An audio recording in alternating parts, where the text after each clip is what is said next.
بسم اللہ الرحمن الرحیم یا ایہا المزمل قم اللیل الا قلیلا نصفہ او انقص منہ قلیلا او زد علیہ ورتل القرآن ترتیلا صدق اللہ مولانا العظیم۔ اللہ تعالیٰ نے رمضان کے مہینے کو جہاں بہت سی سعادتوں کے ساتھ ممتاز فرمایا ہے، رمضان کے مہینے میں جہاں بہت سی عظمتیں اللہ تعالیٰ نے نیک اعمال کرنے والوں کو عطا کی ہیں، وہاں اس مہینے کے کچھ خاص ایسے اعمال بھی ہیں جو سال بھر سے زیادہ امتیاز اور فضیلت رکھتے ہیں۔ اس مہینے کو اللہ تعالیٰ نے شہر عظیم، شہر مبارک، شہر مواسات قرار دیا ہے، اور یہ مہینہ اس میں ہر دن اللہ تعالیٰ کی طرف سے جہنم سے لوگوں کو آزادی کا پروانہ دیا جاتا ہے، اور اللہ تعالیٰ کی طرف سے یہ منادی ہوتی ہے کہ اے خیر کے متلاشی، اب خیر کی طرف متوجہ ہو جا، اور اے برائی کی طرف جانے والے اب تو باز آ جا۔ اس مہینے کے نیک اعمال میں ایک بڑا ہی عظیم عمل جو ہے وہ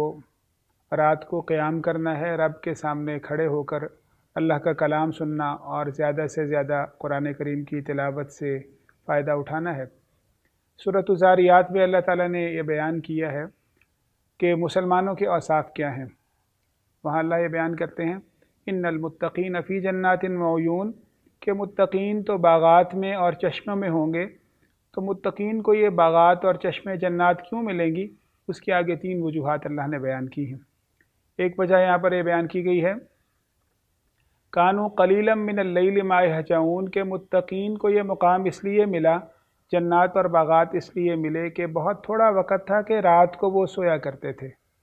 وبالاسحار هم یستغفرون، اور متقین کی دوسری علامت یہ ہے کہ سحری کے وقت وہ اللہ سے استغفار کرنے والے تھے، یعنی دعا کرنے والے۔ سحری کے وقت جب اللہ تعالیٰ ثلث اللیل جب باقی رہتا ہے تو اللہ آسمان دنیا پر نزول فرماتے ہیں، اور اللہ تعالیٰ یہ منادی کرتے ہیں کہ ہے کوئی مانگنے والا، اللہ اس کو عطا کر دے، ہے کوئی محتاج کہ اللہ اس کی حاجت کو پورا کر دے، ہے کوئی رزق مانگنے والا کہ اللہ اس کو رزق دے دے۔ اور تیسری بات جو اس آیت میں ہے کہ کانوا قلیلا من اللیل ما یہجعون وبالاسحار هم یستغفرون وفی اموالہم حق للسائل والمحروم، اور ان کے مالوں میں سوالی کا اور محروم کا بھی حق ہے۔ تو متقین کے 3 اوصاف یہاں پر بیان کیے گئے، جن میں سب سے پہلا وصف جو ہے قرآن کریم کو ساری رات زیادہ سے زیادہ سننا، قرآن کریم کے لیے کھڑا ہونا، اور اللہ کے سامنے قرآن کریم کو محبت کے ساتھ، خشوع کے ساتھ، تفکر اور تدبر کے ساتھ سننا، یہ شامل ہے۔ رمضان کے مہینے میں اس کو ایک خاص مناسبت حاصل ہے۔ اللہ کے نبی صلی اللہ علیہ وسلم کی سیرت سے اس کی تفصیلات کا پتہ چلتا ہے۔ نبی صلی اللہ علیہ وسلم ایک بار آپ نماز کے لیے نکلے، رات کو عشاء کی نماز کے بعد آپ نکلے تو صحابہ کرام نے آپ کی اقتداء میں نماز پڑھنا شروع کر دی۔ صحابہ کرام آپ کے ساتھ نماز پڑھتے رہے، اللہ کے نبی صلی اللہ علیہ وسلم ان کی امامت فرماتے تھے۔ آپ چلے گئے، دوسرے دن یہ معاملہ پیش آیا، پھر صحابہ کرام آ گئے۔ جب تیسرے دن نبی صلی اللہ علیہ وسلم آئے تو بعض احادیث کے مطابق وہ 23ویں رات کی یہ بات ہے کہ نبی صلی اللہ علیہ وسلم نے 1/3 رات تک ان کو قیام فرمایا۔ پھر آپ صلی اللہ علیہ وسلم چوتھے دن تشریف نہ لائے تو صحابہ کرام نے پوچھا اللہ کے نبی آپ تشریف کیوں نہیں لائے، انتظار کرتے رہے؟ تو نبی صلی اللہ علیہ وسلم نے کہا میں اس لیے باہر نہیں آیا کہ اگر میں پابندی اس طرح کرتا تو پھر امت پر یہ لازمی ہو جاتی، اور یہ امت کے لیے اس کو فرض کر دیا جاتا۔ اس بنا پر 3 دن آپ نے ان کی امامت کروائی، اور آپ پھر چوتھے دن آگے تشریف نہ لائے۔ اس کے بعد نبی صلی اللہ علیہ وسلم کے بارے میں ایک اور حدیث میں آتا ہے کہ 25ویں رات آپ صلی اللہ علیہ وسلم تشریف لائے، اور 25ویں رات پھر آپ نے دوبارہ ان کو قیام اللیل کروایا، اور نصف رات تک آپ نے قیام کروایا۔ تو صحابہ کرام نے کہا اللہ کے نبی کچھ اور امامت فرما دیجئے، کچھ اور آپ ہمیں نماز پڑھا دیجئے۔ تو آپ صلی اللہ علیہ وسلم نے وہاں پر یہ رہنمائی کی کہ جس انسان نے امام کے ساتھ نماز پڑھی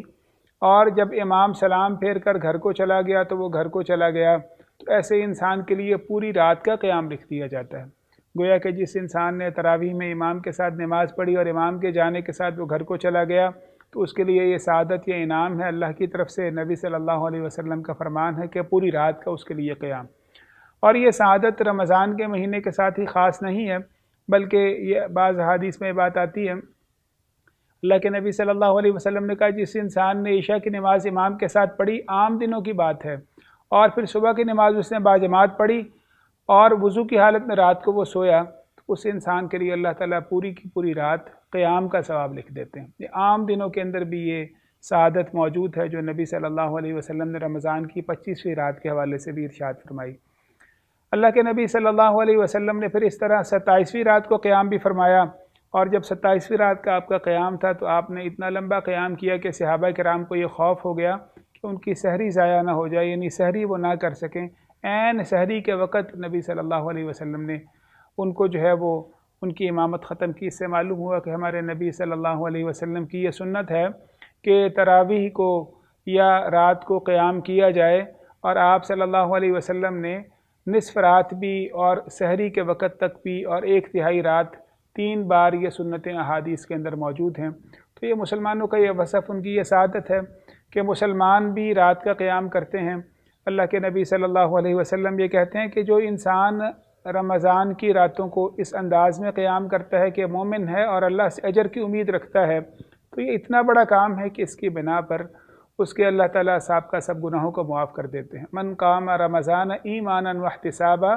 غفر له ما تقدم من ذنبہ، اس کے سابقہ سارے گناہ معاف ہو جاتے ہیں۔ لیلۃ القدر کے بارے میں آپ نے یہ عظمت بیان کی کہ جس نے لیلۃ القدر کا قیام کیا تو یہ رات ایسی ہے کہ جس رات کا قیام اس کے سابقہ سارے گناہوں کو معاف کر دیتا ہے۔ اور لیلۃ القدر کا جو 1000 مہینے کی عبادت ہے، اگر اس کو مہینوں میں شمار کیا جائے تو یہ 83 سال بنتی ہے، اور 83 سال کسی انسان پوری زندگی میں اتنی وہ صلاحیت نہیں رکھتا کہ 83 سال مسلسل عبادت کر سکے۔ گویا کہ ایک اوسط انسان کی عمر سے پوری زندگی کی عبادت سے بڑی یہ سعادت بنتی ہے، اس لیے کہ انسان اپنی زندگی کے اندر پہلے چند سال جو ہے مکلف نہیں ہوتا، اور انسان نے سونا بھی ہے، مسلسل عبادت کرنا۔ اگر انسان مسلسل بھی کوئی شخص عبادت کرتا رہے اور اوسط عمریں 60-70 سال کی عمریں ہیں، تو انسان کوئی 40-45 سال سے زیادہ عبادت کرنے پر قادر ہی نہیں ہے۔ تو اللہ نے گویا کہ ہم امت مسلمہ پر یہ انعام کیا کہ جس نے شب قدر میں قیام کر لیا، شب قدر کو جس نے پا لیا، تو گویا کہ ایک انسان اپنی پوری زندگی عبادت کرے، اس سے زیادہ اس رات کے قیام کا، اس رات کی عبادت کا ثواب انسان کو مل جاتا ہے۔ تو اللہ تعالیٰ نے ہم مسلمانوں کے لیے بہت سی سعادتیں لکھی ہیں، اور یہ رمضان میں جو قیام اللیل ہے اس کا اجر اللہ تعالیٰ نے اس کو بیان نہیں کیا۔ اجر بیان نہ کرنے کی حکمت یہ ہے، اللہ نے قرآن کریم میں یہی بات ہی ذکر کی ہے کہ کسی جان کو یہ پتہ نہیں ہے کہ اللہ نے اس کے لیے کیا اجر رکھا ہے۔ یہ اس چیز کا بدلہ ہوگا جو قیامت کے دن اللہ انہیں یہ بدلہ دیں گے کہ جو دنیا میں وہ محنت کرتے رہے، جد و جہد کرتے رہے۔ فَلَا تَعْلَمُ نَفْسٌ مَا أُخْفِيَ لَهُم مِّن قُرَّةِ أَعْيُنٍ، کسی بھی جان کو پتہ نہیں ہے کہ ان کے لیے اللہ تعالیٰ نے کون سی آنکھوں کی ٹھنڈک تیار کر رکھی ہے، کہ ان کے نیک اعمال کا بدلہ ہے۔ اللہ ہم مسلمانوں کو رمضان کے مہینے میں اس سعادت سے فائدہ اٹھانے کی توفیق دے۔ رمضان کے مہینے میں تراویح کی مناسبت سے خوبصورت تلاوت کے ساتھ، لوگوں کی اجتماعیت کے ساتھ وہ عمل کرنا ہمارے لیے ممکن ہو جاتا ہے جو غیر رمضان میں ہمارے لیے بعض اوقات ممکن نہیں ہوتا۔ تہجد کی یہ نماز ہے، اور تہجد کی نماز سال بھر میں پڑھنے کی سعادت بہت کم مسلمانوں کو نصیب ہوتی ہے، لیکن رمضان کی برکت کے ساتھ یہ تہجد کی نماز پڑھنے کی سعادت جو ہے وہ بے شمار مسلمان اس میں شریک ہو جاتے ہیں۔ گو کہ یہ نماز فرض تو نہیں ہے، لیکن اس کی فضیلت اور اس کی اہمیت اتنی زیادہ ہے کہ یہ مسلمانوں کا ایک شعار ہے۔ اور نبی صلی اللہ علیہ وسلم کا جب یہ معمول تھا کہ آپ پورے سال آپ رمضان میں مکمل قرآن کریم کو دہرایا کرتے، تو یہ آپ کی اس سنت کی تکمیل بھی ہے کہ ہم لوگ تراویح میں پورا قرآن کریم سن کر نبی صلی اللہ علیہ وسلم کی اس سنت کو پورا کرتے ہیں۔ اللہ ہم تمام مسلمانوں کو اس سنت کو پورا کرنے کی توفیق عطا فرمائے۔ وآخر دعوانا ان الحمدللہ رب العالمین۔ زندگی شعور سے، الحکمہ international. For donation, account number 059292913100271, branch code 0727, account title Hafiz Shafiqur Rahman, MCB.